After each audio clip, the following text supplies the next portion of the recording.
ଲିଙ୍ଗରାଜଙ୍କର ମନ୍ଦିରର ଶିଖରରେ ଗୋଟିଏ ଆଶ୍ଚର୍ଯ୍ୟ ଦେଖିବେ। ବିଶ୍ୱ ବ୍ରହ୍ମାଣ୍ଡରେ ଆଜ୍ଞା ଯେତେ ଶିବ ମନ୍ଦିର ଅଛି ସବୁ ମନ୍ଦିରର ଶିଖରରେ ଦଧିନଉତିରେ ତ୍ରିଶୂଳ ଥାନ୍ତି, କିନ୍ତୁ ଏଠି ଲିଙ୍ଗରାଜଙ୍କର ପିନାକ ଧନୁ ଅଛନ୍ତି। ଆକୁ ଖୋଜୁ ଖୋଜୁ ଲିଙ୍ଗରାଜ ମହାପ୍ରଭୁଙ୍କର ଏକ ବିଚିତ୍ର ଲୀଳା ଆପଣମାନଙ୍କ ନିକଟରେ ପ୍ରତିପାଦନ କରିବି। ଭଗବାନ ବିଷ୍ଣୁ ସେଦିନ ପଶୁପତ ଅସ୍ତ୍ର ଦାନ କରିଥିଲେ ଶଙ୍କର ଭଗବାନଙ୍କୁ। କାଶୀର ରାଜା ଆସିଲେ ଭଗବାନ ବିଷ୍ଣୁଙ୍କ ସାଙ୍ଗରେ ଯୁଦ୍ଧ କରିବା ପାଇଁ। ବାର ବାର ଯୁଦ୍ଧ କଲେ, ସୁଦର୍ଶନ ଚକ୍ରରେ କାଶୀର ରାଜାଙ୍କୁ ଧ୍ୱଂସ କରିଦେଲେ ଭଗବାନ। କିନ୍ତୁ କାଶୀର ରାଜା ଥିଲେ ଶଙ୍କର ଭଗବାନଙ୍କର ପରମ ଭକ୍ତ।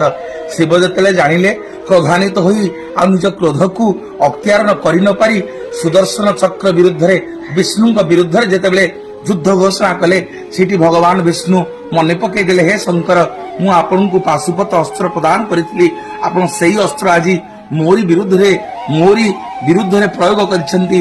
ହେ ଶଙ୍କର, ଆଜିଠାରୁ ତମେ ମୋର କୋଟି ଲିଙ୍ଗେଶ୍ୱର ଲିଙ୍ଗରାଜ ହୋଇ ଏକାମ୍ର କାନନ ଉତ୍କଳ ମାଟିରେ ରହିବ।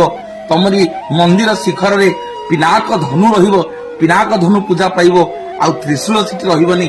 ଗଲେ ଲିଙ୍ଗରାଜଙ୍କ ମନ୍ଦିରରେ ଦେଖିବେ ପିନାକ ଧନୁ ମନ୍ଦିରର ଦଧିନଉତିରେ ଅବସ୍ଥିତ ଅଛନ୍ତି। ଜୟ ଶ୍ରୀ ଲିଙ୍ଗରାଜ।